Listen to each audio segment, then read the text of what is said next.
being happy. That's all I did. I hate you.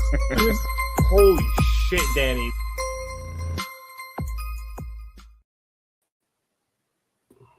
Hello, everybody, and welcome to another edition of the Market Down Podcast. My name is Nick Cummings, joined this week by Danny Hernandez, Chad Big Bad Johnson, and James Asante, back once again to review the latest episode of AEW Dynamite. And before the show even started, we went backstage where we saw the Young Bucks had been attacked by parties unknown, both Matt and Nick Jackson. Hold on one second, Nick. Yes. How nice is it we're all together? Cool. We were all together last week. I like it. It's a streak. Keep it up, guys. I won't be here next week, but this was nice. Back to back. Got the drink in them. Anyway, as I was saying, the Young Bucks were attacked by parties unknown and were both being loaded into ambulances. Brendan Cutler hopped in the ambulance with Matt Jackson, and we saw both Hangman Adam Page and Kenny Omega there trying to enter the ambulance with Nick Jackson. Hangman seemed very unsure about whether or not to go. Kenny really wanted to go, but he was being held back by Don Callis because Kenny had a match main eventing that night. So Don prevented Kenny from going, and Hangman at the last second decided to hop in and ride with Nick. So after that, we went to commentary, who was very confused. Then we jumped into our first match, which saw Orange Cassidy, Darby Allin, and Sting versus Kip Sabian, the Butcher, and the Blade. Now, this match came about from one of the recent house shows that AEW had ran, where Orange and Darby teamed up against Butcher and the Blade. Orange and Darby won, and then the Butcher and the Blade jumped them backstage during an interview because, they were sore losers.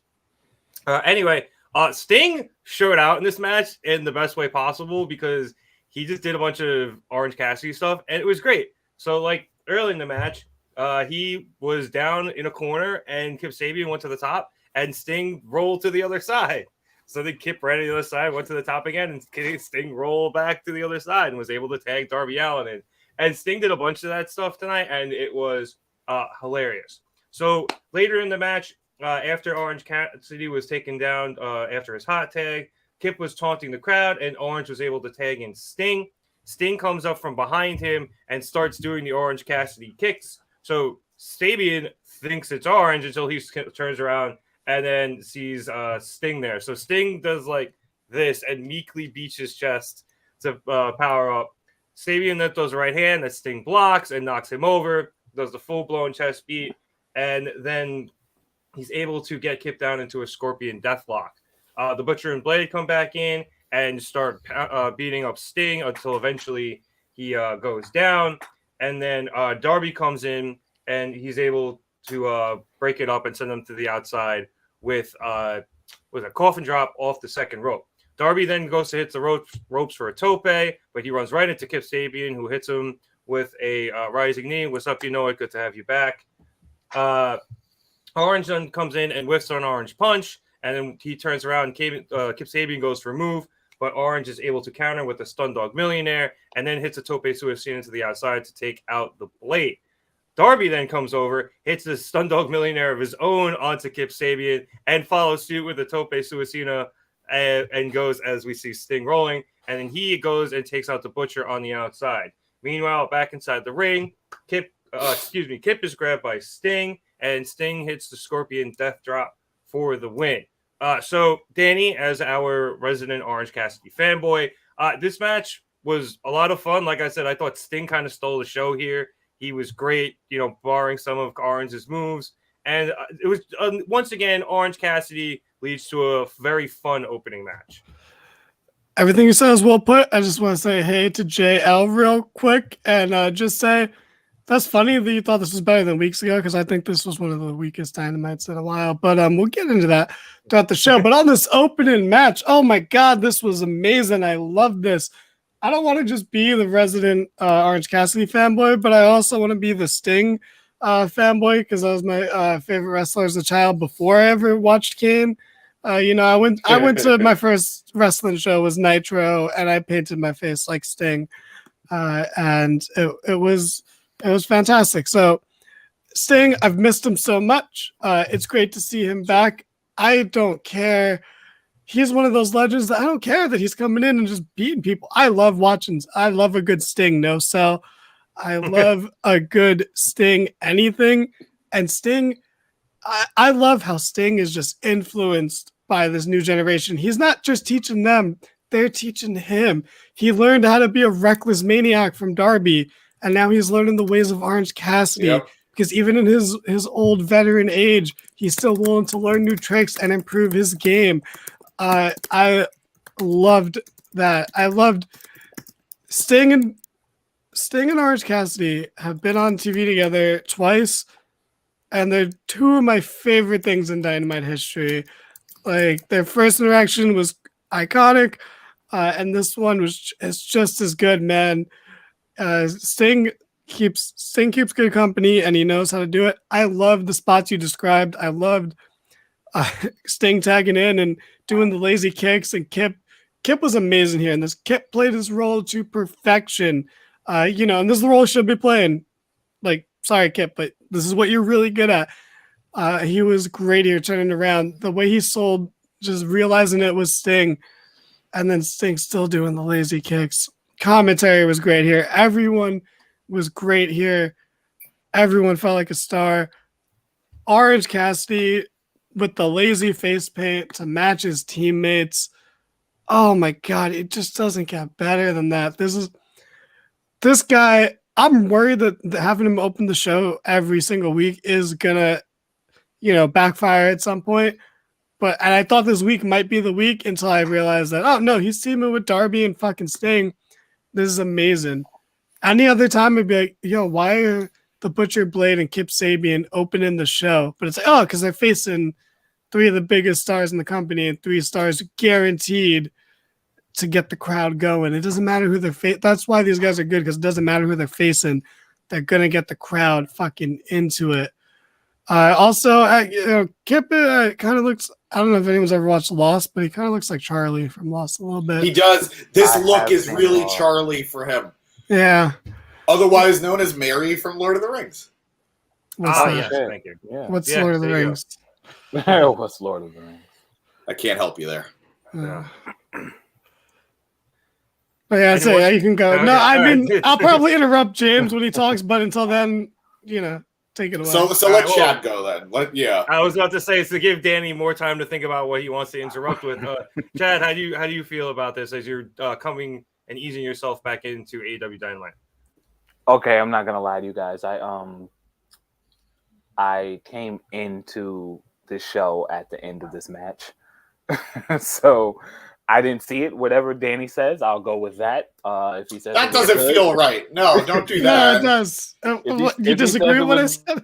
good, it was good. If not, first of all right. So before the pin, it took me a minute to realize who was actually in the match and what the fuck was going on, because I'm slightly inebriated. But anyway, For once, it's not me. Yes, it's The not night you. is still young. The night is still young, Nick. Very young. From But, my point of view, the drunk people, the people who might end up being drunk by the end of the stream are on one side, and the sober people are on the other side. Likewise. Oh fuck! I like how you set that up. But can anybody guess how I knew who was who? I would hope by On the knowing who other Orange team, Cassidy. everyone Oh, knows. You know. I love because- Orange Cassidy. You saw Penelope Ford, I'm guessing. Nah, wrong. Yosemite Sam. Come on, guys. This has been a running gag for weeks now. I did not know who any of them were until I saw the beard, and I was like, "Oh, okay, I know this guy, and I think I know his partner." I don't know who this Kip Bonk? Sabian guy is at all, guys. I'm sorry. He wore the felt- box for a long time on his head. Producer boy pulling up. Box guy. Okay. Yeah, Yeah, box. there we go. We saw Box Guy live when we went to We did. Dynamite. He was outside the stadium, just chilling. But this tweet that Producer Boy pulled up is the other He's thing getting I ahead of me. loved about this is Orange Cassidy putting the fucking glasses on Sting. Just a nice passing of the torch moment. Cassidy giving Sting the rub like that, putting him over so that he can make something of himself. What a fucking guy. This is just fun. Oh, this is just so fun. I loved everything about this. James, That's you my have take. opinions? I- There you go. Yeah, James. I'm dealing with this with JL talking about Goldberg being best for business in AEW. I will objectively say I think he has value. I think if you bring him in somewhere in some capacity, a very, very, very limited capacity, he has value. But yeah, I'd say bring him. I don't want to see it, but you should bring him in. Yeah, I wouldn't personally enjoy it, but it's a good idea. I think when Goldberg was used well, I very much enjoyed his presence. When But was that? Oh, the first feud with Lesnar, that was technically second feud, but the return feud. Yeah, that was great. Feud, the Survivor Series match, and the WrestleMania match, the Rumble spot, and the WrestleMania match. A beautiful, beautiful sequence. And 2 years later, the Dolph Ziggler match at SummerSlam. Yeah, that was good. It made me feel bad for Dolph when I shouldn't have, but it was funny. That was the best thing he's done since 2014. Feeling bad for Dolph is just a fad at this point. But yeah. But I love this match. I love that veteran Orange Cassidy just sort of giving the rub to Sting and letting Sting just use some of his moveset and his repertoire. I think Sting has just been missing that it factor for so long, and I think Orange Cassidy is exactly what he needed. And that's why he was away for so long. That's why we didn't see Sting. He was developing these moves. Absolutely. This was beautiful. I'm loving the Freaks and Geeks team that is Orange Cassidy and Darby Allin. It doesn't make sense in a way that makes so much sense, and I'm all for it. I think they have a lot of chemistry. They're very over. I don't want them to be a genuine Tony Khan fears Gilbert. I don't want them to be a genuine team, but I love seeing these popular AEW, I don't want to say they're homegrown because they both, developed prior in the indies, but these AEW stars teaming up. It's really refreshing. I really enjoy it. And just an overall fun match. I will forever feel bad for Kip Sabian because he does have so much potential, but he hasn't been able to put it together. I can go in the ring. Oh, he absolutely can go. He was one of the first match. We've talked about it before. He was one of the first matches in AEW. It was him versus Sammy Guevara, and thankfully for Sammy was able to skyrocket. But I feel like Kip sort of got left behind, and a lot of that had to do with his injury. A lot of that, if we're going to be honest, he wasn't really that over before he got injured either. He was definitely the +1 to the Miro story, but. Hey, he's married to Penelope Ford. He's okay. He's winning at something. He's winning somewhere. So good for him. Good for the good guys here. Very happy to see Sting back. The man wore jeans. God bless him. And no notes, no bad notes, all good notes. Yeah. Yep, at 64 still. Yeah. Well, it's a Ric Flair tweet, so actually I don't agree with that, but. Just cover the name, just pretend. Pretend it's from anyone else. It's from Ricky the Dragon Steamboat. There you go. Oh, there we go. Yeah, okay. Yeah, what a great tweet. I totally agree with that because I don't want to compare this to the main event, but this was just so much fucking fun. I enjoyed this. So the show went downhill after this for me. So I'm just enjoying this while I can before we move on because this was everything I wanted, and I didn't even know it was happening. So this was nothing but a pleasant surprise for me personally to see Sting, Orange Cassidy, and Darby just tear it up. And the little bit of Darby staring at the double or nothing sign at the end, which, I think we talked about it last week. I didn't think, none of us thought this four-way was going to be at the pay-per-view, but I guess that may be what they're actually doing. When is the pay-per-view? May something. Yeah, they mentioned May. It'll be tough, but I could see them getting us there. They all have to win matches to qualify for it. They could do it. They've got enough time to. Yeah, and that actually brings us to the video package that they showed right after. So as Darby was staring up at the double or nothing sign, they then cut to a video package of all four pillars after the face-off they had last week, each cutting individual promos, including Max still covered in cake. So I think they're at least good. I don't know if they're going to do the four-way. It's possible. Like you guys said, I think they have the time to set it up, but they're at least going to tease it and have these guys all vie for the position to become the number one contender. And then whether or not they decide to do the 4-way or not, we'll see. We'll see in the future. But I think it's a very good plot line as we head towards Double or Nothing, which is a while out. So we have a bit of time there. All right. So after that video package, we had another quick video package when we came back for Kenny Omega versus El Hijo de Vikingo, which was the main event.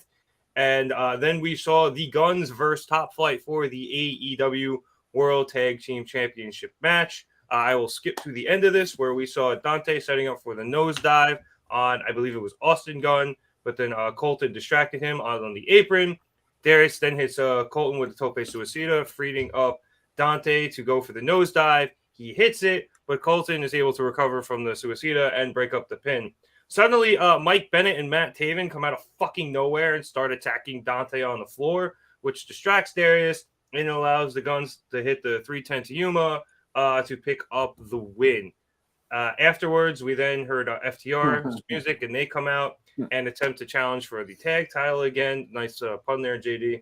The Guns refuse to hear any of it, refusing any stipulation, including the stipulation that FTR will never challenge him for the tag titles again, or that FTR will break up if they lose. So Dax finally says that if FTR doesn't defeat the Guns for the tag titles, they will leave AEW.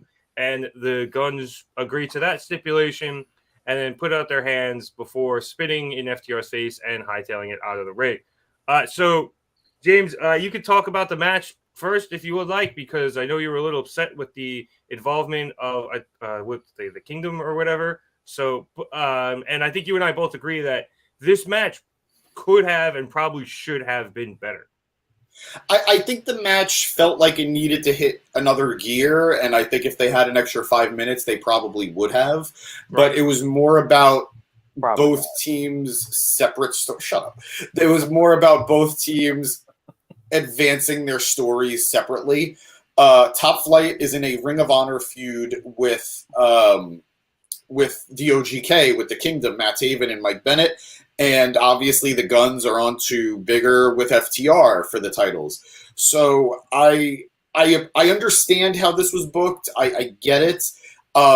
As the one of 5 people in the world who are watching Ring of Honor every week, it's a little frustrating because that feud has a lot of heat in Ring of Honor. There's a lot of it's a much more aggressive feud than you'd imagine, and Ring of Honor has done a good job of cultivating that feud and adding stakes to it and adding drama to it. But OGK has no reaction every time they come to AEW. That's not necessarily their fault. AEW did not book them well / at all when they signed. And it was very clear they were waiting for Ring of Honor. But anytime they do show up on Dynamite or on Rampage or anywhere, it's typically crickets. So I feel this did more harm to that feud than good. But granted, by the time Ring of Honor rolls through tomorrow, no one really cares. Honestly, James, just to be honest, like, the Kingdom showing up means I got Maria Kanellis on my TV for like 5 seconds, so I'm not going to complain too much. Oh, hey, she's on every Thursday. Come join me in the ring pack zone. Man's going to sucker me into. Ooh, that's a lot better than. I'm working on it. The workshopping is working, right? That was pleasantly delightful. Yeah, no pun intended. It's got a solid ring to it. I'm going to trademark it, and both companies are going to sue us. But my actions represent the entire pod. Well, we're gonna have to go to LLC, and then you can trademark it, and then we'll all get sued. But you are not alone, JD. But as for the Guns / FTR part of this, I actually loved it. This was the first time. No, hear me out. This was the first time in a long time where the Guns did anything that I thought made sense or I liked or appreciated until the ending of it. But them just denying everything. Oh, you don't want to team up? I don't care. I'm still not giving you a title shot. Oh, you'll never challenge us again? Well, you won't challenge us for the first time. I loved it. It was so logical. And FTR kept having to up the ante until they offered something that was worth it for the Guns. And that was getting rid of them entirely. So I love that aspect of this. I think the Guns played it very smart, very, very well. FTR, they're obviously banking on the fact that a lot of us know there are a lot of rumors about their contracts, where they're going to go. Are they going to stick with AEW? Are they going to go back to WWE? Whatever it is, they know we're invested in that. So this storyline, this stipulation, adds a lot of heat now. So I know it's weird to compliment anything involving the Guns, but I think that interaction was their best stuff in a long time, and the best part of this segment, from bell to bell to promo. Yeah, a heel actually being smart always brings like a joy for me, because I feel like so many times there's just, well, honestly, any wrestler being smart brings joy to me. I feel like 98% of the time storylines are just driven by wrestlers being dumb and making stupid decisions. So them being smart enough to force FTR to up the ante to the point where they might have to leave is like you said, very smart of them. Jay, we know how FTR would be booked in WWE. We've seen it before. Well, I will say they'll be more like Johnny Gargano. They'll be a little bit better than Hit Row or OC. I agree. But they'll still be not as over as you think or pushed as you think. Yeah. So. Yeah. I'm trying to even think of what they would do, but that's a different episode. Danny, would you like to continue your thought here on this match and then the interaction between the Guns and FTR? Sure. So for the match itself, I didn't watch it. For the promo after, I agree with James that the Guns were better here. I think they owned FTR here, like, badly, to the point. And I am in two minds. I do not want FTR to leave to go back to WWE. I don't know about that. Wait, was Top Dollar going to trip onto them? Oh man, I don't want FTR to go back to WWE. That's probably what we mean. But I still resent them because I do blame them for the Acclaim not being champions right now. Because this all feels like the Guns only won the titles so that FTR could beat them, to lure them back in, to re-sign them. So I still resent them for that. This should still be the Acclaimed. We could be in a world where we had that great 6-man tag. There could have been a 10-man tag with the Acclaimed, Orange Cassidy, Sting, and Darby Allin teaming up, and that would have been fucking fantastic. That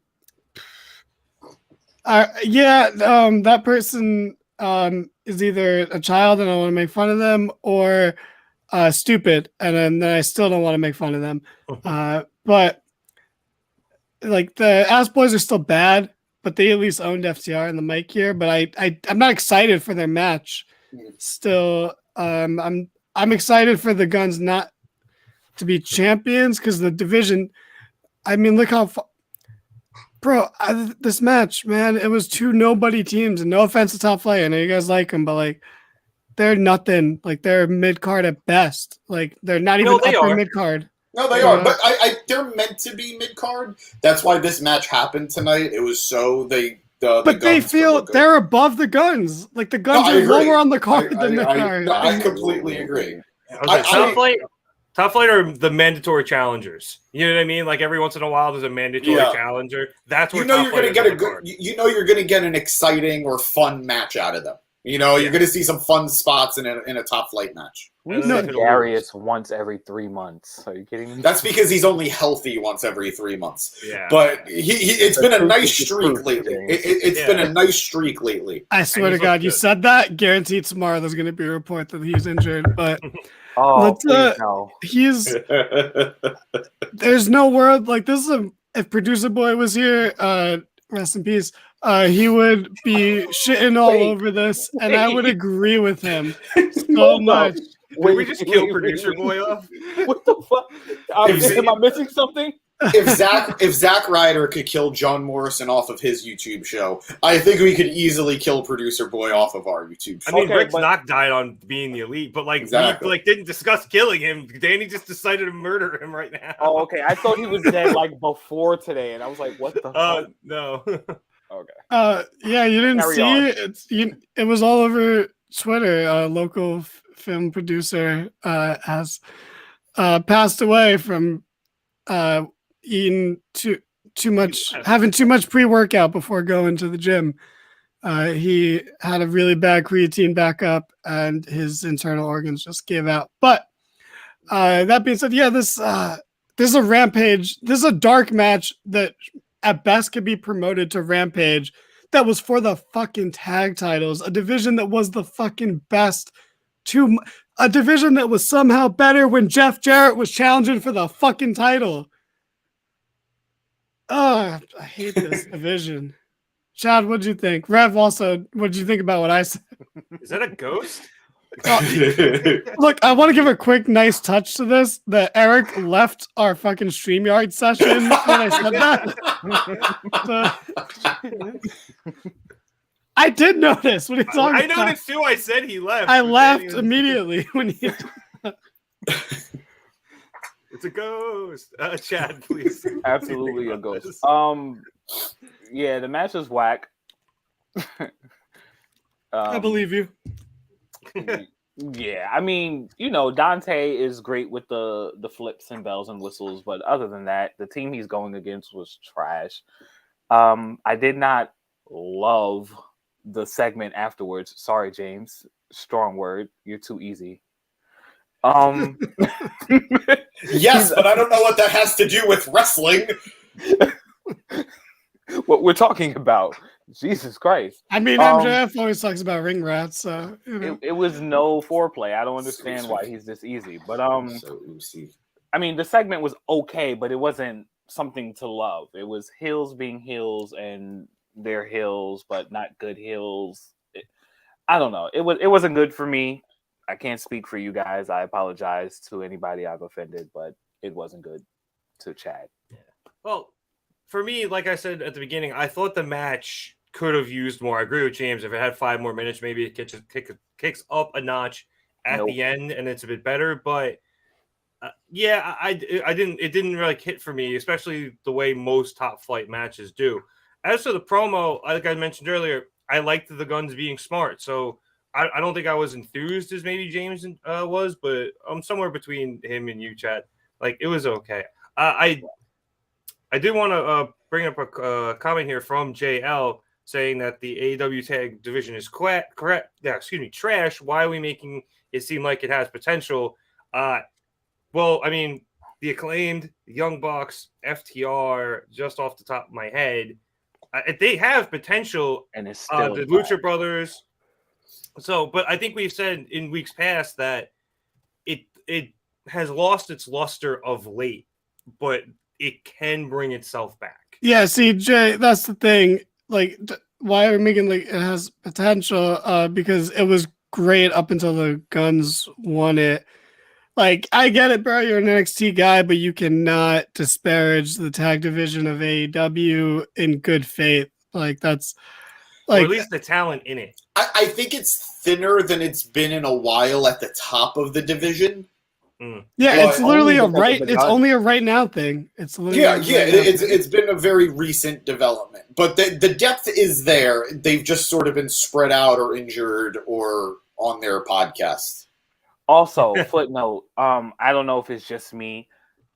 The thought of someone spitting on someone is cringy as hell, and I hate it every time I see it, wherever I see it. That loogie that came off of Dax's face so gross. was disgusting. It was so long. We're still in a pandemic, people. Let's not go spitting on people. You know. Yeah, it's attempted murder now. I mean, yeah. I think we didn't like the fact that Swerve and Our Glory were shoved together into a Franken team, but I think after a while there, we enjoyed them as a tag. Yeah, by the end, they were strictly knowing that pretty they good. was, for them to break up and then get into a feud that I haven't seen on TV since. since a couple of weeks ago. Are They they had still employed? yes, just on Rampage. They had a lot of chemistry as a team. It just took time to get there, and they probably shouldn't have won the tag titles as fast as they did. Oh God! Oh my! That's a fantastic gift. Well played. Well played, Mind Runner. I threw up in my mouth a little bit. Yeah, never mind. All right, let's move on before we get any more disgusting gifts I here. feel like he was about to go crazy. Pause. No, I was gonna make a dodgeball reference. Anyway, we had a backstage interview with Jade Cargill. She's really pissed at Taya Valkyrie using her finisher. So one smart Mark Sterling has drawn up a cease and desist that Layla Gray has decided she will hand deliver personally on Rampage, challenging Taya to a match. We then have Renee mention the fact that the next match will be Hook versus Stokely Hathaway, to which Jade Cargill starts laughing her ass off as she walks away, and Renee wishes him good luck, which now leads us into Hook versus Stokely Hathaway, which was a no disqualification match, and the Firm were banned from ringside. Now, this all stems from, obviously, Hook breaking Stokely's arm, and then eventually Matt Hardy sticking up for Stokely, saying that if he lost, Stokely would face Hook in a no DQ match, and then Matt Hardy lost, and so we have this match. So before the match even started, Stokely tried to get out of it, saying that he's not medically cleared to compete, according to Doc Samson, and pulls out a doctor's note, but Hook exposes the doctor's note to be a receipt from Wingstop, so the match is on. Hook obviously has the advantage. He's much better. Stokely tries to run right into the crowd. Hook catches him, brings him back. Hook then goes underneath the ring and grabs a steel barrier that he puts up in the ring. Meanwhile, Stokely's on the other side, and he pulls out a fire extinguisher. So when Hook comes over to grab Stokely, Stokely sprays him in the eyes and blinds him momentarily. This gives Stokely the opportunity to go grab a chair, and he comes to the ring, but he took too long showing off with the chair. So when he swung it at Hook, Hook was able to grab it, knocks Stokely over, and just wears the chair out over his back. Eventually, Hook picks him up, throws a half and half suplex on Stokely into the barrier, shatters it in half. Yes, I did absolutely love Stokely's gear.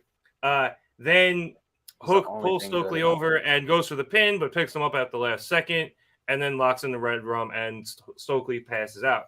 Meanwhile, backstage, the Firm had been watching, and after the match, Matt Hardy is screaming at Ethan Page that he's the only one that can defeat Hook, and he must avenge Stokely, and that he'll do all the paperwork, and Ethan says he'll do it. So, Chad, I was disappointed in this. I wanted more comeuppance from Stokely. I kind of wanted it to be a little bit longer just because I thought it would be funnier.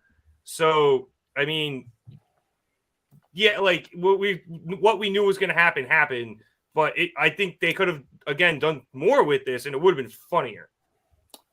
Because it was never going to be that good. Stokely has been honestly one of the most disappointing characters I've seen in AEW. Period. I'm sorry to say. I've tried multiple times to get into the gimmick, the Firm, everything. The only thing good about this at all was the gear, and shout out to Farouk. Other than that, I have nothing. This was like, I like seeing Hook. I like Hook. I mean, like you said, we knew what was going to happen. It happened. And then there were other things that happened. Yeah. Not enthused. Yeah. Honestly, Dan, I don't think you can add much more to that. It just wasn't a very enthusiastic match. I'm sorry. Did you throw to me? Yes, I did. I don't give a fuck. Ethan's not that great, James. All right, James, what do you think about it? He's so easy. I feel like Chad and I are either going to fight or kiss at the end of this, but there is a lot of heat right now between the two of us. Rude. I vote fight as well. If the vote's going around, I also vote fight. All right, you got to come up to New York though. But deal. You want to fight? Who are you? I issued the challenge. You've got to come and accept it. But I thought it was fine. I mean, I get what you guys are Oh saying. my god, I'm gonna fight you. I am. I think there could have been more, but realistically, I think we went through all of Hook's moves in this segment. There wasn't much more he could have done. I don't think he needed to choke him out for the finish. They had already made the point of saying Hook has never gotten a pinfall victory. So him just doing that barricade spot and then pinning him off that, I think would have been more impactful than the chokeout. Yeah, but you gotta keep that streak alive. And why? Because it's gonna be cool when he gets his first pinfall, I guess, or a big deal. But the idea, but the also idea, it's a bigger fuck you to Stokely too, so that's why. On that level, I accept that. But I mean, Hook has already proven he could pin these people. He's just rather choke them out. So I guess that tracks here. But regardless of all that, my favorite thing that I am noticing now is that it's very clear that Matt Hardy is feeding the firm to Hook. Oh yeah, no, that's the obvious thing here. He has been playing all of them for a while now. I didn't realize it until I watched the replay of everything and how eager he was to get Paige into it. And even the replay of his match with Hook, how quickly he taps out. Yep. It's because he wanted to lose. He wanted Stokely to have this match with Hook. I think that's... Even the promo that set up this match, he was like just, increasing all of the stipulations, and they're all like, "What are you doing? Shut the fuck up, Matt." And he's like, "No, don't worry, I totally got this."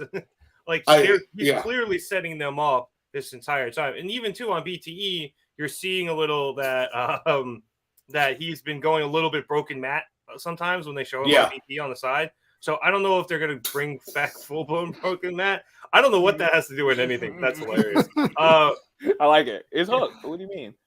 God. Oh yeah, I guess that's fair. But Windows. I thought the producer was dead. Sorry, as you were. It's the ghost of the producer. I also want to address JL's comment. Ethan Page has leave Jungle Boy out of this. Ethan Page is featured a lot. Too much. Why are we talking about him? Because we're talking about the segment. I love you, James. You're wrestling my jimmies today. I realize I'm sorry. I love you, James. Yeah, Chad, you haven't been here in a while, but we try not to pick on James. It's not a thing we do here. I'm usually the only one who does it. No, Rev doesn't pick on James either. Oh, it's just you. I do sometimes. I get it. I'm an easy mark. I appreciate it. But I have feelings and a threshold. But having strong feelings for Ethan Page is a little alarming. I said it, Jay. He has way too many feuds on AEW. And they're all underwhelming. Every single one. Since he's debuted, he's been part of the Men of the Year. He's been part of that Dan Lambert stable. He's been part of the firm. He's featured regularly and strongly. He just doesn't come across that well in the process. He's had moments of shining, but he's also had lots of moments where it's like, okay, you're the filler feud. So, and he cuts the same "I have a chip on my shoulder, I'm angry about it" promo all the time. Even when he first got there, you can't have a chip on your shoulder. You haven't earned the chip. You gotta earn your fucking food, bro. Does anybody think he should be utilized more? Not more, but maybe better. Yeah, better. Yeah. Better or differently. Because, I mean, the dude does draw heat. So, and it's not necessarily go away heat. Like, people like booing him. So, yeah, I think he could be used, differently and better, and it would be fine. Also, that picture that the ghost of Producer Boy put up before of the firm before the match, you could see Big Bill. He was staring at Matt Hardy, and it looked like he was a little suspicious of him. So maybe we're starting to see them maybe figuring out what he's trying to do.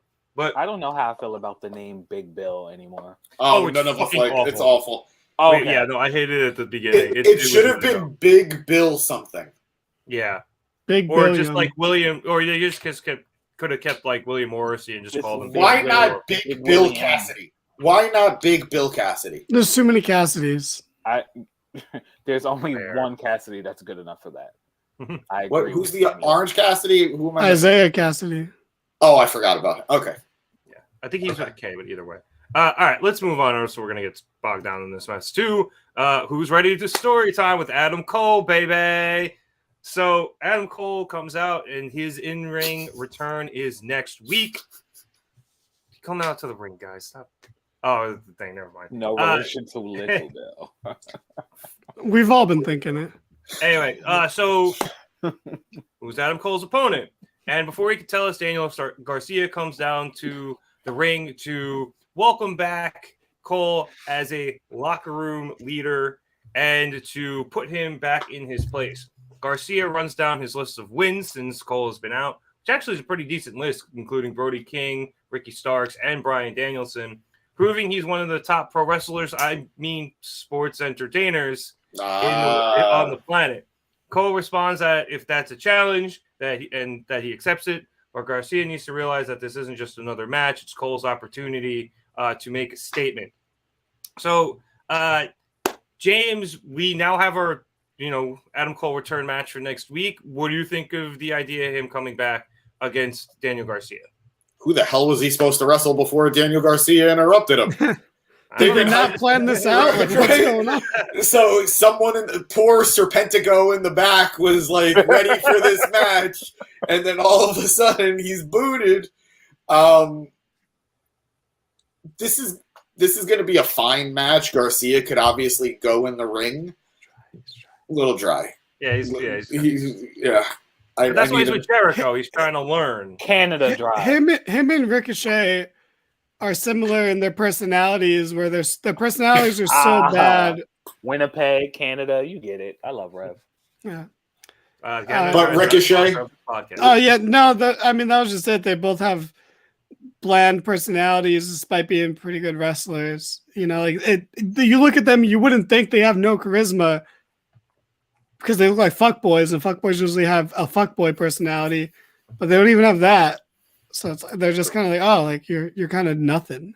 Your fuckboy radar is excellent.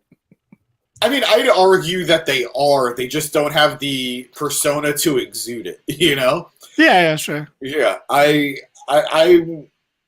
I'm okay with the match. I can see, as much as we're ragging on Garcia, rightfully so, I can see the growth with him. He just really needs to work on the delivery. He looks like he's trying to remember his lines as he's saying them, but that comes with time. That comes with effort, and he's putting it in. But the match is going to be good. I'm excited to see Garcia lose, hopefully. Or they'll repeat the Bryan Danielson storyline about a guy coming back too early from like a head injury and then getting tapped out by Garcia. But yeah, I'm happy for it, but I'm also ready to see Cole move on to something. They've been hyping the return tour for a while, and let's get through it already. Yeah, I'm not overly excited to see him against Garcia, just in terms of a matchup thing. Obviously, not much build here, but we saw a match later with not much build, so I could be wrong. I imagine this is going to be a good match, but I do think this is a Nick, 1 second. Go ahead. Nick, 1 second. Where is it? Jay.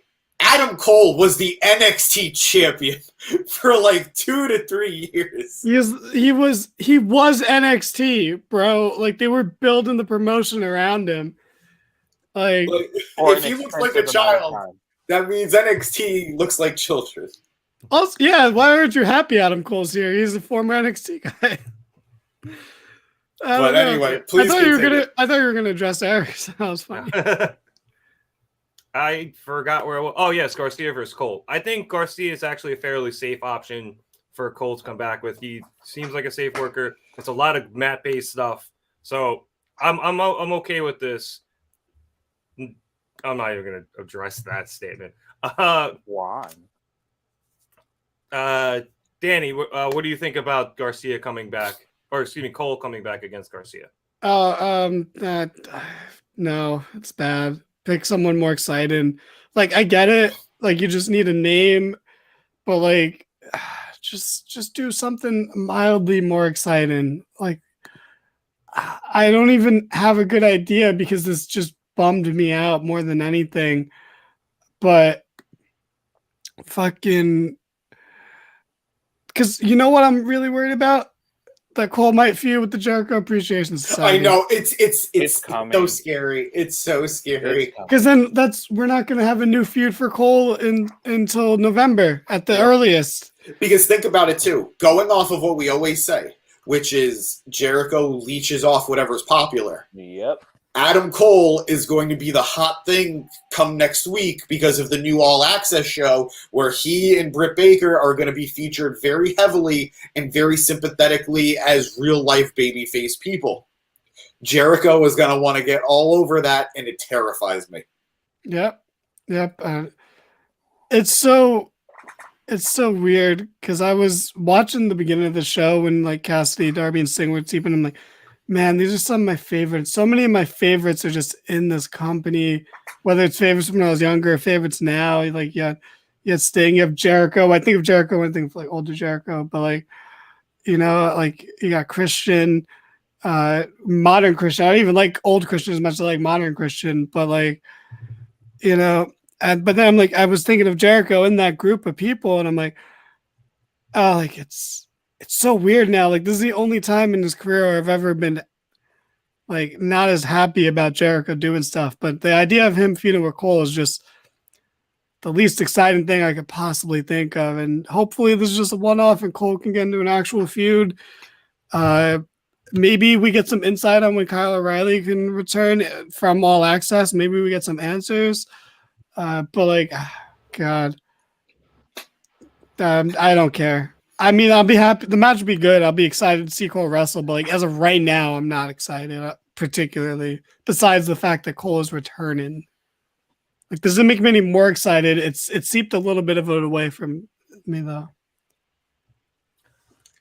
Yeah, I mean, I can see that why it'd be a worry because you could see that feud going all the way till I guess Double or Nothing, and having Jericho versus Cole be like Cole's first pay-per-view match back, which on paper shouldn't be a bad thing, but getting stuck, and we've talked about this, getting stuck in the vortex that is the JAS can be a bit exhausting for the audience, especially if they're going to feud all the way to Double or Nothing, which I mean, God forbid, that would be forever. So hopefully, yeah, this is a one-off thing and it's just Garcia trying to prove himself, but we shall see. All right. Next up, we had, I'm not going to dignify that with a response. I don't even understand it. Yeah. Next up, we had a backstage interview with Kenny Omega and Don Callis where Marvez basically just charged into Kenny's locker room, and we saw Callis and Kenny arguing over the fact that Kenny didn't go to the hospital with the Young Bucks. Now, at this point, we had heard from Excalibur, and he had said that according to Brandon Cutler, the Bucks had been jumped by the Blackpool Combat Club. So Kenny's pissed off that he didn't go to the hospital with the Bucks, like I said. But Don mentions that it could be a good thing, as he's the glass half full guy, saying with the Bucks not there, and those kids will be back in a couple of months, Kenny can focus on his singles match tonight, and then his singles career into the future. Don then turns around to Marvez and hypes up the match for later, saying that the God of Pro Wrestling is back before shooing Marvez away. So then, actually, you know what? I'm going to actually ask James about this really quick because, you're the Kenny Omega guy, the shirt and everything. Do you think we are seeing Kenny move back into a singles role here and away from the Bucks as Hangman kind of comes in with Matt and Nick? I think so Kenny did an interview that I saw today or it came out today where he spoke specifically about working again as a singles guy, and the gist of it was he only really wants to work singles matches that appeal to him and he thinks will matter and help the product. He doesn't want to just appear in just regular old singles matches anymore. On one hand, that's very disappointing. Just because I could watch Kenny wrestle singles every week. On the other hand, it will make it more special, a la MJF. But I do think we're leaning towards, at the very least, a more like Don Callis kept using this word, like focused. I think we are going to see a more focused Kenny Omega. I think it's very telling that his opponent tonight, Vikingo, was the AAA Mega Champion, and it wasn't a title match. So unless AAA is saving that rematch for their own event, so Kenny can maybe win it there in front of their audiences, I feel like this would have been a good opportunity to sort of establish singles Kenny again, and because it's a title that won't have any impact on the AEW product, but it still does put a little shine on the belt collector that is Kenny Omega. But no matter what, we're seeing, again, I don't want to spoil what happens in the main event before we get there, but there is definitely going to be some Kenny Omega progress, character progress, that we haven't gotten basically since he's come back from injury. Not just suspension, but injury. Yeah, that's cool. Do either of you guys have anything on that, or What are we talking about? Kenny, Nope. the Bucks? You wanted singles, Kenny. Why are you mad at me now? What did you just say? Who's mad? What happened? Yeah, what? I didn't even say mad, but mean. I didn't say anything. Your silence spoke volumes. I mean, I don't want to talk about Kenny now. We're going to talk about the main event. You know? Fine. All right, then let's move on to Jon Moxley versus Stu Grayson. Obviously, this coming out of last week's match. So I will start here, go towards the end here, as Stu Grayson hit, I don't even know what move that is, that like flippy thing he does off the second rope. It's really cool looking. Anyway, he hit that and went for the pin, but Moxley was able to kick out. So Stu went up to the second rope. Claudio and Wheeler came over to distract him. So instead of going after Mox, Grayson hits a moonsault on them. And then while he's on the floor, Mox is able to hit a tope suicida. Moxley throws Grayson back into the ring, but Stu hits a high knee and then gets Mox up on his shoulders. Mox counters with the bulldog choke. And Stu's in that for a while, but eventually he's able to get back to his feet and hits a cannonball into the corner with Mox still on his shoulders. Mox kicks out of that again, so Stu again goes to the top rope, and Mox meets him up there. Moxley lays in a nasty headbutt and drops Stu with the Avalanche Death Rider for the win. After the match, the Dark Order immediately hit the ring so that Moxley wouldn't lock in his submission, as he has been doing after matches, and the BCC clear out. So, Danny, I don't think you were as high in this match as I was. I thought it was very good. It wasn't great. It was. I'll put it at good. I don't think I want to say very good. I think that was, but it was hard hitting. And once again, very happy to see Stu Grayson back and doing well. I actually wish this match was longer. Oh, cool. Yeah, I'm not as high on it as you because I just wish it was longer. I feel like Stu really overhyped himself here, where he was on, he made it seem like this match was gonna almost like prove why AEW was wrong not to let him have singles competition before, whereas it was just like, yeah, he could have had a singles match on Rampage if it was going to be this quality, but yeah, I mean, I don't know. I'm kind of tuned out with the BCC versus Dark Order Hangman stuff at this point. So, like, even though this match was good, I'm not invested in the slightest. I'm more invested in the story aspect of Hangman and the Elites, but who knows now what that's going to be with the Bucks being written off TV, maybe, or something. They really made it seem like months. Like, that's what Callis said, months. And I know he's going to be wrong, but that was a weird way to take it, right? Something's going on. Yeah, it was weird. But I'm glad Claudio's on TV every week, more or less. Yeah, that's always a good thing. I guess if they had more time, which I feel like we've been saying about a few matches on this card tonight, perhaps it would have been better. Maybe it would have hit another gear, similar to the Top Flight Guns match, where it would have had a much better ending. So yeah, that would have been cool. I thought Stu acquitted himself well in the singles match, but I would agree that I think he looks better in tag team action. He's a really good hot tag. Yeah, he has a great hot tag. Yeah, and and you could take this, James. He's just able to come out and hit that and just go and look awesome off of it. Or you can not take this, James. You don't have to. I can go to chat. Oh no, I was dealing No, with it's the fine. comment. Chad, what do you think? What did you think about this, Let Chad? Chad go. I feel like we're getting distracted by the chat tonight. I actually I think the match was good. I'm with you guys. I think if it were a bit lengthier, it would have been better. You guys know how I feel about Mox. It's either like really hard hitting and I love it, or it's kind of just cut and dry and I don't love it. But this one was fine. I can't complain really. I guess I could. I hate that Grayson took a pin again, but I mean, it is what it is. You're not going to go over Mox with a hot BCC right now, even though I'm with Danny. I'm a little like tuned out of BCC, Hangman, all the shit that they're doing. Even though I've missed a large lump sum of what's been going on, I'm kind of just not there with it. But the match was good. I guess I can't really complain. I love seeing Dark Order on the TV, so I'm good with that. Yeah, and James, now that you're back with us, I am. I am active in the comment section tonight, guys. I apologize. That's very fine. active. Just go talk in the comments, man. Go hash it out, man. I am okay with this feud continuing, given the new dynamics of a fully healed BCC. But I would like there to be some fresher matchups. Like, truth be told, I don't care about seeing Moxley wrestle anybody involved. I want to see Claudio versus Hangman. I want to see Claudio versus Spoiler.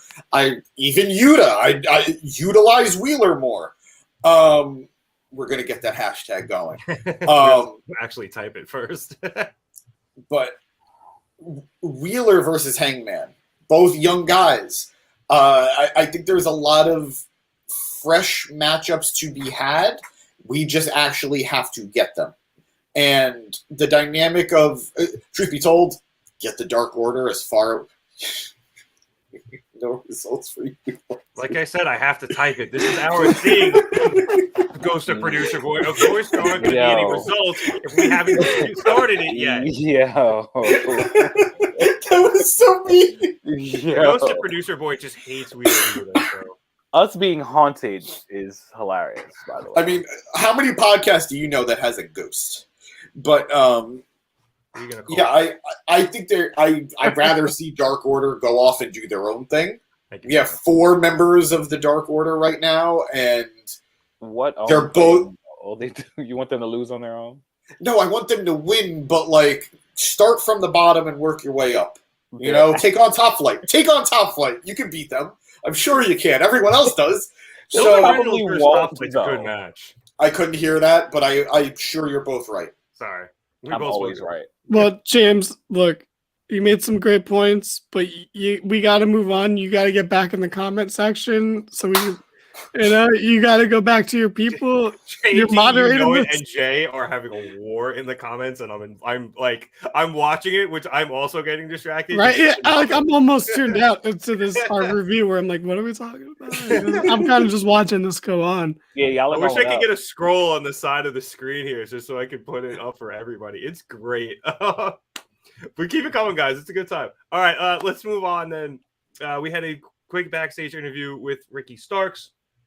He's fed up with Juice Robinson's bullshit, so he issues an open challenge to him on Rampage, and Ricky says whether or not he shows up and is a man about it, he doesn't really give a shit. Then we move on to... Can I just say real quick, wrestlers in both companies and people making the shows have lost sight of what open challenge means. Thank you. You are absolutely right. It's very frustrating. Yeah, it's not an open challenge if you call one specific guy out, and then if you say you're going to have an open challenge next week, and your opponent's decided ahead of time that's not an open challenge, fuck you. No, stop doing it. Anyway, what happened next, Ref? Well, I guess that kind of plays into what did happen next, which was QTV, which again I'm actually oddly enjoying.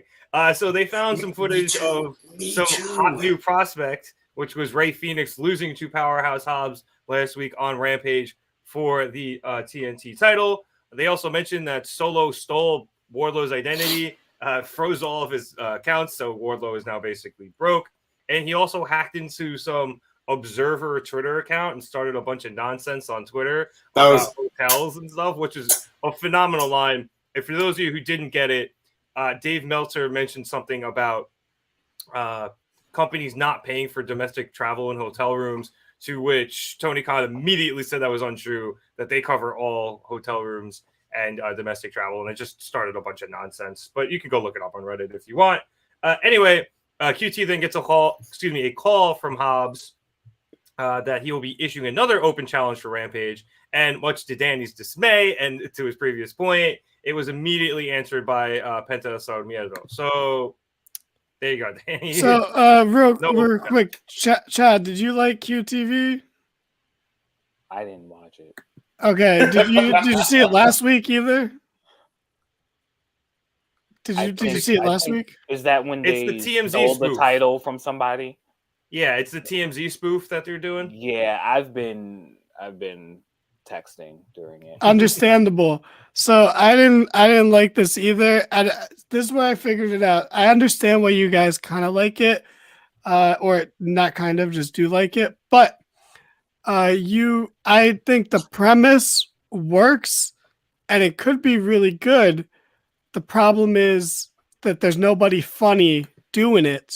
So if you had funny people doing it, it would be funny. But you have QT Marshall, who is a 42-year-old bowler who smokes cigars in his free time.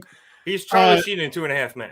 He really is. You have absolutely wow. You have Bailey's boyfriend, and I don't know who the other people in this were. None of them are funny, but the premise is good. If you just have funny people doing it, it would be funny. Did you guys know that QT is only 37? You're a liar. Right? So he's young. You lie a lot. Isn't that Cody's age, or a year younger than Cody? That's a great question. I'll look that up. Also, I thought the point of QTV was to not be funny, which makes it funny. Oh, but see, that's another thing. If you got Cody is also 37. If you're trying to be like anti-comedy and make that funny, you have to be talented. You have to be like a Norm Macdonald type. You know, you have to there's a way to do it. The one thing I will say, because I actually agree with basically everything Danny is saying, QT really does come across as the guy who is from TMZ, like that head guy from TMZ, where it's just what he says is so cringe and not funny, but it's just like he thinks he's hilarious. And that's the one thing I'll defend QT here. Like, unironically, it's very similar. He cannot be 37 years of age. That's all I got from that. Someone's lying. It's a conspiracy. It's funny that we're talking about plugs with QTV because QT Marshall.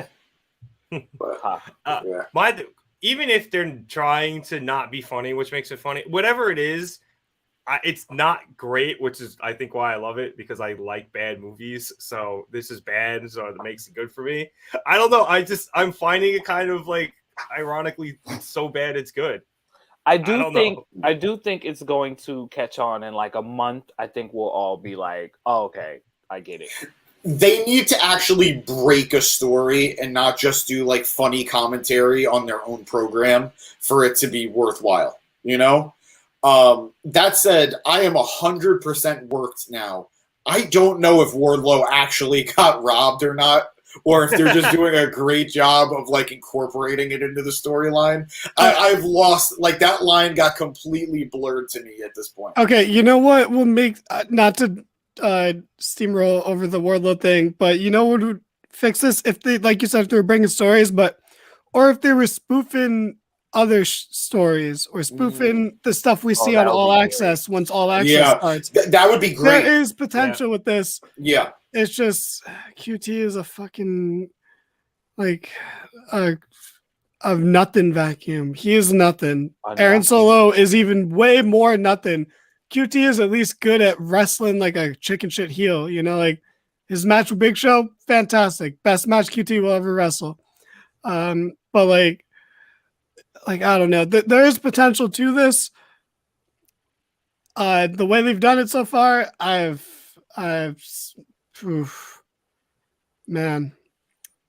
Who is the blonde chick? I have no idea. I didn't look it up. I like the accent though. Wow. Also, Jay, I mean, it's cool that you like the QTV stuff. Like I said, I just think there's room for improvement. But also, if you're sure, I still don't know who that is, but Harley Cameron, guys. Duh. Thank obviously. you goes to producer boy. But yeah, JL, man, if you're in this, our comment section is full of a couple trolls like JD. We all just joke Get the around. fuck out of here. So if you're gonna if we're gonna make fun of each other, that's part of it, bro. Make fun of James all you want. Make fun of me. Make fun of Everybody else does. yeah. Do we? Chad. Don't make fun of Chad. He just got back. No, I'm saying he's been making fun of me. When does Chad ever make fun of you? He's been very aggressive. What happened next, Raf? He's making a defaming scene. my character. That's what he's doing. Dramatic. Lies and slander. We spent 5 minutes on QTV. I'm just throwing that out there. Okay, moving on. Erroneous We on all had- counts. We had Tony Storm versus Sky Blue. Very typical, women's segment. But so the end of this was after countering the hip attack in the corner, Sky hit the ropes, avoiding Ruby, who was up on the apron, and she hit a code blue on Tony. But the ref got distracted by Ruby, and he wasn't paying attention, so he didn't make the count. Sky got up and went after Ruby, and the distraction allowed Tony to take advantage. Eventually, she threw Sky into the corner, hits the wicked hip attack, German suplex, and then the Storm Zero for good measure for the win. After the match, the Outcasts go for the spray paint and go to paint Sky, but Rio and Willow Nightingale come out for the save, and Rio has a really cool looking pipe that she puts some streamers on or something. But she's gonna kill somebody with it. I'm looking forward to that. So James, just very standard fare for the women's division. But Yeah, nothing new But here. before you do, James, Okay. it's because I'm black, Casper. What the fuck? Yeah, also, while we're cutting off James, JD, you've never been to New York. What are you talking about? Don't even pretend. Anyway, James, what was your opinion on this match? It was totally standard stuff. I don't know. Is there a reason why Britt and Jamie wouldn't have made the save? Were they I remember last week they got taken out, but I didn't think it would be to the level of they couldn't show up this week. yeah, I don't know. They just weren't there. I don't know either. It would have made sense had Rio and Willow been there with Sky Blue and they all got taken out, and then Jamie and Britt made the save to return the favor. Yeah. I think, and they think that'll but... be something they'll have. Yeah, exactly. Yeah. I do think that this showcase or highlights the fact the non-homegrown women need more names on their side. They need more people on their side because the numbers are in the homegrown side right now. Look, they don't have a lot of great options out there. It's the Garcia twins or Nia Jax. Oh my god! What a weird world where the Garcia twins would be the lesser of the two evils, but much less.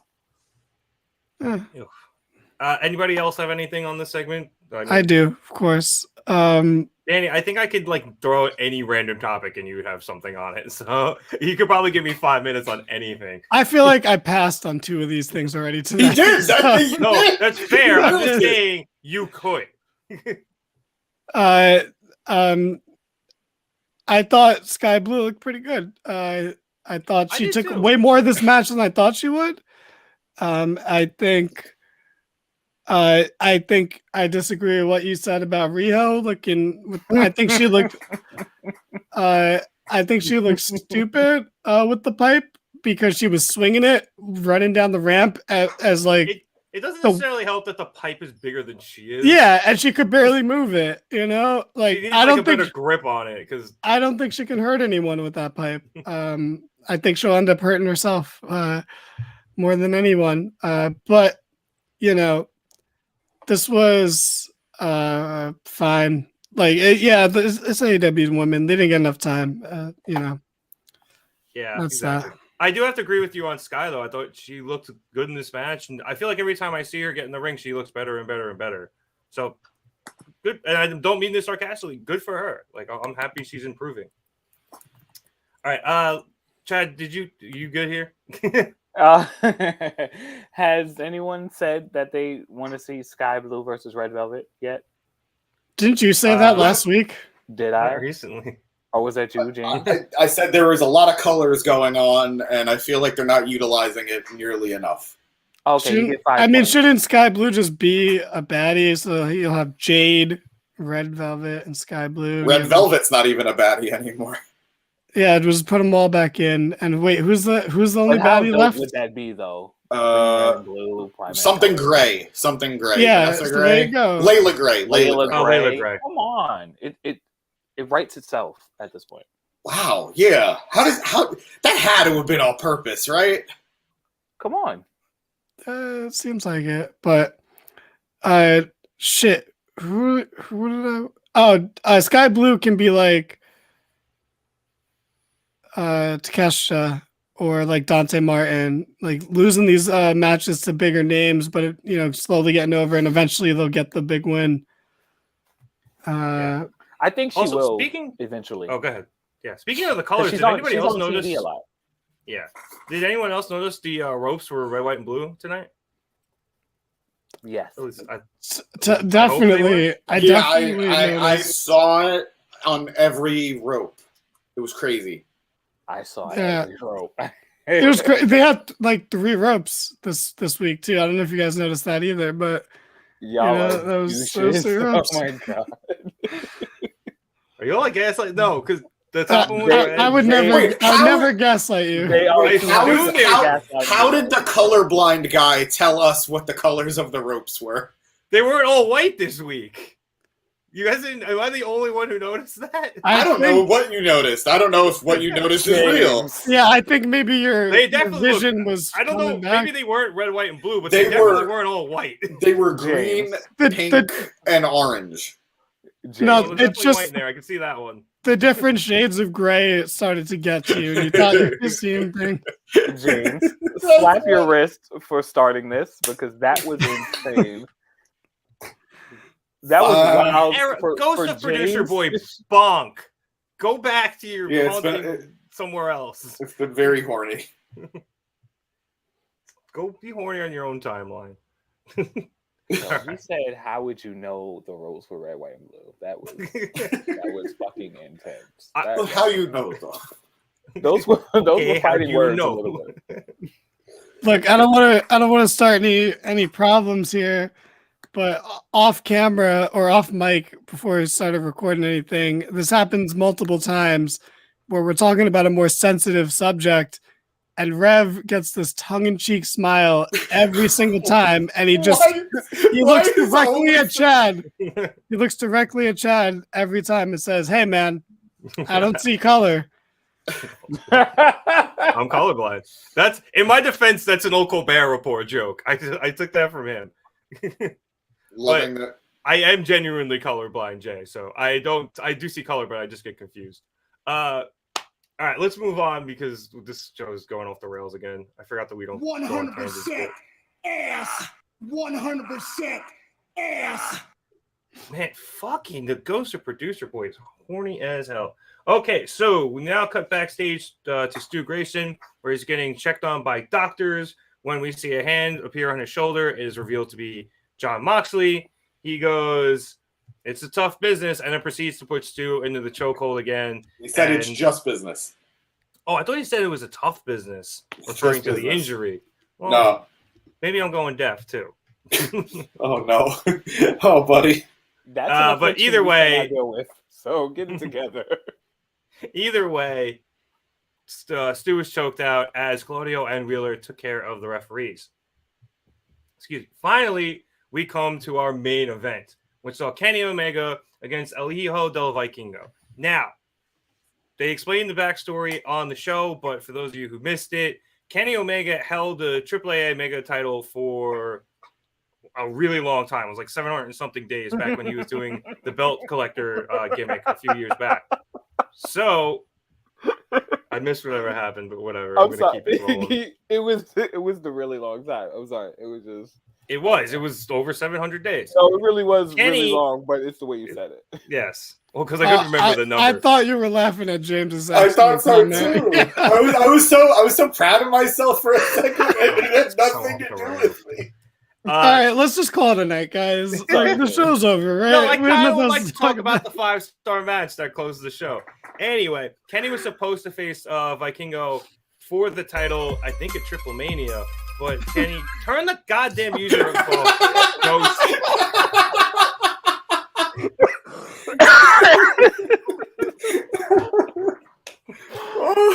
Y'all have been gaslighting I'm out here Rev for trying to an fucking hour. host the show. You are doing great, Nick. You are fighting a handicap match right now. I've noticed. man. So It's You're it's the us culprit. they and were God. supposed to have a match at Triple Oh, Mania, I fuck. believe, for the title, but Fucking Kenny crying. obviously had all of his injuries after losing the title to Hangman. He had to take his time off, get his surgeries. So Kenny was stripped of the title, and Vikingo ended up winning it. So that was kind of the basis for this rematch. In real life, Tony Khan got a call like a couple of days ago saying that Vikingo was available, and Tony Khan was like, fuck yeah, he's facing Kenny Omega in the main event. Let's do this. And honestly, it was really cool because while I've seen Vikingo matches and highlights, online, I've never seen a full match of his. And going against the best bout machine, we got to see crazy ass shit like that, amongst other things. I would like to say who's back of the week, Kenny Omega's entrance. We haven't gotten his singles entrance since he lost to Hangman. So that was hype, including, oh, that's not true. We got it with when he came back for the tournament. Yeah. But anytime I got to hear Justin Roberts yell North Carolina, I'm hyped. So also his entrance looked awesome with the neutrons. Yeah, it really does. Like he looks great. Anyway, so the match started with as Kenny came down the ramp, Vikingo hit 2 topes like before he even started. Kenny was able to turn the tables eventually and then have the bell rang, and away we went. I didn't write most of this down because it was batshit fucking crazy, but I do want to go over some of the crazy things that Vikingo did, like a Phoenix Splash from the second rope while facing the wrong way on the outside of the ropes to the inside of the ring. I don't understand how that physically happens. Or a Swanton reverse diving Hurricanrana, where he then set up Kenny on the table, and as producer boy showed before, hit the running 630 middle rope one-footed springboard. Like, I'd seen that one online. Either way, that is fucking banana lands crazy. Eventually, though, Vikingo was able to counter a power bomb with a sunset flip bomb. Kenny was able to kick out of that. Vikingo goes up top, and he goes for a 630 splash, but Kenny's able to roll out of the way, so Vikingo goes down really hard. Kenny hits a V-trigger and then a one-winged angel, and he's able to pick up the win. After the match, Tony Schiavone goes down for an interview, but before it really truly gets started, Kenny is jumped from behind by the Blackpool Combat Club. As they're laying their shots in, we suddenly hear sirens, and Hangman appears in a stolen ambulance out back, stepping out of it with a 2x4 covered in a bunch of nails. Eventually, Hangman hits the ring, and the BCC clear out. As he's trying to hold him off, Don Callis comes up to Hangman from behind for some reason and almost gets the 2x4 to the face. And Hangman's like, what the fuck are you doing? Like, I'm trying to defend you. And Don keeps, like, trying to hold him and pull him back. And eventually, as Mox jumps on the apron, Hangman lets go of Don's hands, step forward, and Don falls over. So as Kenny's coming to, Don's on the floor, and he starts blaming Hangman for being on the ground. And even though Hangman's trying to explain that he was there to go after the BCC, Kenny doesn't believe it because of all of their past. And Don and him leave. So, James, I'm once again going to you because of Kenny Omega. Like I said, this was a 5-star match. I don't care that it didn't have any build and all the bullshit that we had coming into it because it didn't have any build. We got this match. We should have got this match 2 years ago, but unfortunately couldn't. So we got it. This was a 5-star match. It's fucking unbelievable. And Vikingo is one of, if not the best luchador on the planet right now. This dude's fucking insane. He's only 25. I He's know. only going to get better, and that is terrifying. That is absolutely terrifying. I am so ready for his future. I'm so ready for his career to take off. I hope that tonight did wonders for him getting exposure in other parts of the world. And I as much as I commented on the fact that why it would have been interesting to see this, 9.45 on Cage Match. That's great. As nice as this would have been for the title, I'm glad for AAA's sake. I'm glad for Vikingo's sake that he's still the champion. AAA is going to benefit greatly from having him be one of their champions. I was so worried at different points of this match about Kenny's body, Kenny's well-being. Oh, yeah, when he got hit on one of those Ranas, I thought he hurt his shoulder again, and I was like... I thought he hurt his neck. I thought he hurt his shoulder. I thought everything... When Vikingo did that table spot to Kenny, I thought he hit his head on the apron. I thought he gave himself a stinger there. This was a very... Yep, that one.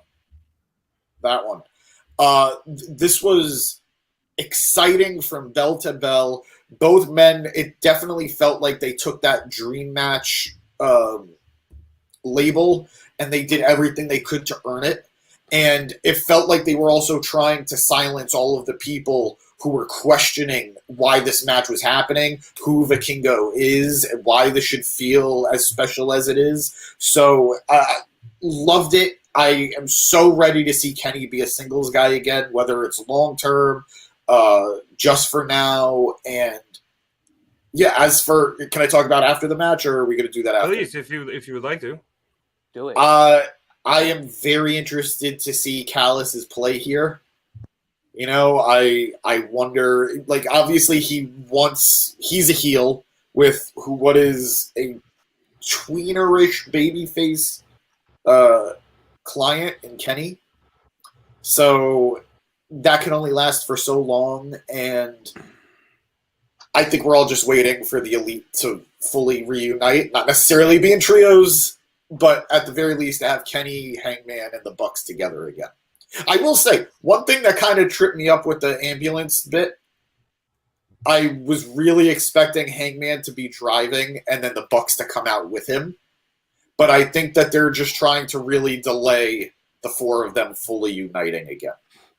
Yeah, and for those of you who don't watch BTE, they definitely pushed this a little bit more at the end of the episode that came out on Monday, where after everything that happened at the end of last week, Matt Jackson put Nick, Hangman, and Kenny all in a group chat together saying, I thought I'd fire up the group chat again.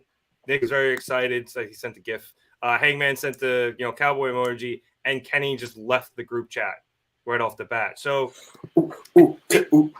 well, just yes, and you can say. I think what we've seen though is the Bucks and Hangman have kind of reconciled to some extent. Especially like before the trios tournament, where Hangman and Kenny haven't, and their last interaction in the ring was the trios tournament, and that was the first one that they had since Hangman won the title. So there was there's a whole lot of animosity between the two of them still, and it's going to take a while for those heels to wound, especially if Don's getting in the way, James. I completely agree. I think it's going to add drama to it, like every superhero movie where the heroes fight before they team up again, or they team up for the first time. But the Alex Story World, first of all, welcome to the chat. I think Takeshita is going to play a big part in this. I think Callis, who has been scouting Takeshita for a while, is probably going to be Kenny's replacement to Callis. He's also been stalking him on Twitter. Exactly. But I think, one, Takeshita needs a mouthpiece. I think Kenny has gotten better on the mic to the point that he doesn't really need a mouthpiece. And again, the babyface heel dynamic. Takeshita has been great. He's amazed all of us. Nick, I know you're incredibly high on him, but he needs something. He definitely needs something. So if they could turn Takeshita heel with Callis on his side, maybe even teaming with a future Will Ospreay when Ospreay is healthy again, because Jesus. But there is just so much at play here, and it reminded me of why I loved the Hangman Elite story so much in the early years of AEW. And I feel like yes, the Elite had the trios titles for a while, but they were so stagnant for so long. I think that we're getting back to the Elite having something important to do that doesn't necessarily have to do with the title. I don't know why I thought that Cena image was callous. No, that if I'm not mistaken, that image is when Cena announced to the crowd that we had killed Osama Yes. bin Laden. No, it absolutely is. It absolutely is. Yeah. I had a lot, and then that Cena thing just completely distracted me. But Chad, I hope you think this match was as good as James and I thought it was, and then I think that, and now I remember what I was going to say, but I wonder how you're seeing the Elite and Hangman storyline come along. Okay. Exactly. I give it to you guys. The match was great. It wasn't 5 stars. It was 6. I don't know if that's a thing, but yeah, Meltzer breaks the scale every once in a while, and it's usually with Kenny Omega. Yeah. Okay.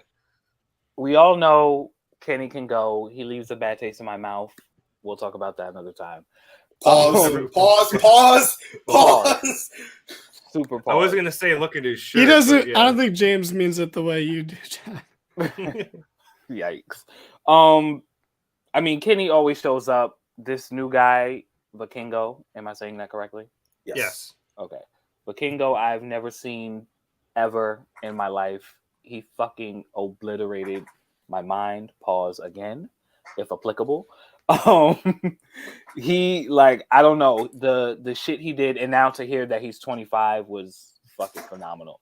The after segment was great. This whole piece of content made the episode bearable because I thought the episode was pretty bad until this. I didn't see the beginning, so I can't speak for that. But I was on the edge of my seat for a minute thinking that the segment wouldn't fully play out because it was at that 9:59 mark, and I was really afraid we weren't going to get everything. Like, I thought Hangman would just come and then it would end before he got to the ring. So I'm glad that played out. But to talk more about the match, damn, the table spot was otherworldly. Like, that was just amazing. I don't know how he does that. Like, I don't know how he got up after doing that as well. But like, I've seen guys do the thing where they run and then they put one foot on the middle rope and flip over. I've never seen somebody do a motherfucking 630 while doing that. Yeah, that was like so innovative. I don't think I've ever seen that before, and if I have, I've never seen it through a table, of course. So that just gives you more shock treatment. But the Frankensteiner into the Trouble in Paradise was phenomenal. I mean, I could go on and on. This guy is dope as hell. I'm glad he was on my TV for the time he was. I'm going to actually now go research him and see all his other shit. Him being 25 is still not sitting right in my mind because how? But yeah, no, the match was good. You guys got that one. Justice for CM Punk. Yeah. Oh, what I was going to say that I forgot that I remember, and this was to James's point about like the Elite and the storyline with Hangman coming back around. Tony Khan tweeted earlier in the week about being nostalgic of the times when the lead-in to Dynamite was The Accountants, the Ben Affleck movie. So, and he was like, "Oh, it's not that like it's the Big Bang Theory is a great lead-in for us. I'm just AEW feels like it's like those episodes again, like from back then." And I think this is part of it, like seeing the Bucks and Hangman and Kenny all interact again. It does bring back a bit of a nostalgic feel, and I'm enjoying it, Danny. Sorry, I got lost in the comments again. It's very easy. Yeah, they're so great tonight. Oh man, Jay. I mean, I'm enjoying a lot of your comments, so don't take this the wrong way. But I don't. If AEW has flips, who cares? Let it have flips, man. Like, it's not my favorite part of the show. Sometimes it's awesome, but they have stories. They could have more, though. I agree with that. They could have more, and they could have better ones. But they have them. Like, that's a blanket criticism of AEW that I don't necessarily agree with. Yeah, criticize their women's division. The Elite versus and Hangman is probably one of their best stories, if not their best. Yeah, I was Yeah. gonna say, to piggyback off of Danny, the long-term storytelling is much better than anything that we've seen in wrestling for a while. Well, it's not better than It's the not better than current the bloodline bloodline right shit. now. Yeah, Yeah. it's not. But however, But it works. was at one point. Yeah. It was at one point. Yeah. Well, Wait, and then it cooled off. what's the argument? What's the argument? What's better than current bloodline? The Hangman storyline was better than the bloodline in its like inception and shit. But now we're saying the bloodline is the best story in wrestling. Mm. However, we think AEW has better. Yeah, back then, storytelling. yes.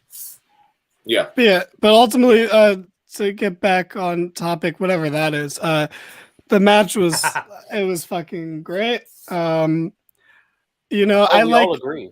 I love making fun of Kenny for no reason, honestly. I don't know why. I can't understand why I would get joy out of that. But also, I want to disagree with Alex real quick. Yeah, sure. Put Action Andretti in the X Division. Keep Darby. He's too big a star for Impact. No offense. No offense, James, specifically. I know. One I step agree. forward, two steps back. Yeah, there we go. But the match was great. So much fun. I didn't care about it, but that didn't mean it wasn't a great match. Like, I was never invested because there's no reason to. It's just something to enjoy, not something to be invested in. And I enjoyed it because it was just a bunch of fucking sick spots. But that was kind of the point, right? Yeah, Like, yeah, of and the that's match, it was just exactly. like, we just have this opportunity here's to this have thing. it. Take it, Here you enjoy it. Yeah, and that's fine. You know, there's a whole conversation for a podcast or my Raw review, but yeah, that is the problem with WWE for the past 2 years is that everything that's not Bloodline is quite a step down. Pretty bad. Yeah, so but that's a whole conversation that we can and will have, and that's the only reason I'm stalling a little bit is because everyone commenting, bro, like come back next time, man. Keep talking about this shit with us. This is fun. I've enjoyed this a lot. Yeah, thank you, Jay. Thank you, you know it. Thank you, JD. Alex, story. Whoa! Don't thank JD. He's Yeah. All right. We all keep getting distracted by the comments. Go ahead. I just gotta say, Alex, Story World, you are awesome. And yes, Mike Bailey love was always appreciated in the Market Down podcast, Gym Pact, Ring of Honor. What was said about Speedball? I like Mike Bailey. Speedball versus Omega and Bryan Danielson would be incredible. And yes, both of those would be great. Agreed. Fuck. Yeah, That's why I keep saying like we need another all in. I agree. There's too many, and I know we get Forbidden Door now, and that's sick. But there's just too much stuff between AEW and Impact, and I agree. New Japan, and wherever else you can get people, Ring of Honor too, I guess. I mean, we're getting Multiverse United, which is Impact in New Japan, and then we're getting Forbidden Door, which is AEW in New Japan. So, like, guys, we're all Eskimo brothers here. Just jump in together. That was a way to put it. But yeah, I would hope that we could get some sort of, one big show like another All In would be sick. Yeah, or yeah, Alex, they could do just an AEW Impact one as well. But I think the more we push everything together, the better. Just because I think we could showcase a lot of different talents, we could showcase a lot of different matchups year in and year out. I mean, fuck, you could do one once every every half a year, and I'd still be excited. That's how much talent I think is on all of these rosters, and you wouldn't run out of. And I personally, I think the term dream match is overused, but you wouldn't run out of dream matches, or at least fantasy booked ones. Yo, JL loves Braun. I think I know. We're gonna get distracted. Here we go. Okay. I mean, I feel like this is what we should end on right now. Yeah, Braun has done, I think, a great job in NXT. From what I've seen, he's improved a lot, but he has a long way to go. He's still very young, so I think Jay has a lot of faith in him, and I think he has a right to have a lot of faith in him from what he's shown us. But I do think calling him the future GOAT might be a bit premature, but I do think he has the possibility of becoming that. Especially the way he's been booked so far. That would be my opinion on him. See, now if we had an NXT show, somebody Yeah, if we could had an talk about NXT that show. more. If we had an NXT show, Yeah. Yeah. The only person who hasn't said anything. If we had an NXT... Wait, I'm covering like 3 shows. Why is this on me? do more, James. Fuck. Yeah, what the hell? What are you doing on Tuesdays, bro? Like, Making but money. yeah, no, Jay, it's cool that you like. It's cool you like Braun. It's just as an AEW show, so it's a little weird that we're talking about Braun, but like it's cool that you like him. We don't have a problem with that. Yeah. But if you're here, we're all making jokes here, man. That's fine. You want to make jokes? This fucking dude below me likes Kenny Omega. Like, what the fuck? The Rev likes everything and everyone, so you can make fun of anyone, and he'll probably you could be making fun of someone he likes. I like Becky Lynch. You know, you can make fun of Becky Lynch.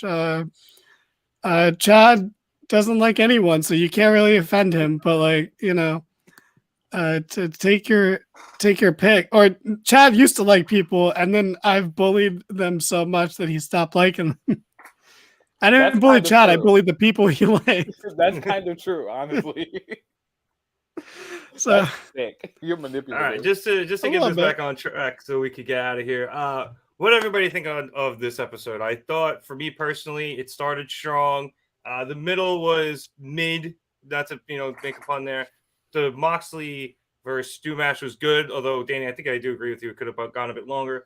The other stuff was okay. Like, it wasn't too crazy, but it wasn't too great either, especially after some of the stuff we've got in the last few weeks. And then obviously the end of that match. Sorry, Jay. Our producer did that. The Ghoster producer boy did that. We did not do that. But yes, like I was saying, the final match was a minimum 5-star match, Danny. So I thought it was an okay episode, absolutely saved by the end of it. I thought it was saved by the beginning, but all right, you know. Right, I think it was bookended very well. Yes, I was literally took the words out of my mouth. I thought it was bookended phenomenally, but the mid was mid. I even liked some of the middle. I like some of the middle too, but I guess Danny's not. I went through to you, Danny. I did. I said it was saved by the beginning, and then I got lost in the comments. I thought we were going home, man. I just don't want the comments to end. That's the only downside about leaving. But I know, right? This is a lot of fun Discord. Okay. Should we just leave the music on and let them just talk for the next hour? James included. James will be a part of that. James, do you have any more thoughts on Dynamite other than the bookends there? This is 2 weeks in a row where the ending left me very excited for what comes next. You know, they're doing a great job at telling a story that makes me want to come back. Masha versus Hayter. Holy crap, Alex, can we be best friends? But yeah, Dynamite's best friend. Dynamite is killing it right now for me. These 2 episodes I think have been great, and at the very least, even if the episodes weren't overall great, they are doing a good job of keeping me hooked and wanting to come back. So I can't ask for much more than that, and very grateful that AEW didn't end exactly at 10 o'clock on the dot tonight. Give them extra time when they need it. I gotta say, I really do agree with it. I gotta go. Chad, your overall thoughts, really quickly, so we can use the bathroom. I also have to pee. Yeah, I wasn't super excited. I missed the beginning, so I can't give the bookend statement that you guys were saying, even though that was very eloquently put. I like that. I'll use that in the future. But the ending was cool. The middle was just blah to me. Last week was better, and yeah, good night. Good night. Goodbye. Play the music. All right. Well, on that also, I need the sources to do all this shit that you guys are doing. We'll set you up for it. It's just Producer Boy, but yeah. But anyway, on that weird note from Producer Boy, thank you everybody so much for watching and commenting. Again, this chat has been unbelievable, so thank you all so much. Be sure to like and subscribe so you can catch us here every week after Dynamite. You can also catch James on Ring Pact of Honor. I really do like that. Right? It works. It's It good. doesn't have your name in it though. I know. I'll just change my name. There we go. So yes, Ring Pact of Honor will be reviewing Impact and Ring of Honor tomorrow night. Then you can catch Danny's Raw Fast Forwards on Mondays, and we'll have new episodes every week, or pretty much every week. Also, be sure to check out all of our social media stuff is in the description below. Twitter, Instagram, Facebook, and TikTok. I always say check out the Instagram because Danny does a great job there with the memes. And for pay-per-views, you can follow me along when I live tweet it. But on that note, for Danny Hernandez, Chad Big Bad Johnson, and James Santi, my name is Nick Cummings. Thank you so much for watching us here at the Market Down Podcast. You may now all go use the bathroom, and have a good night, everybody.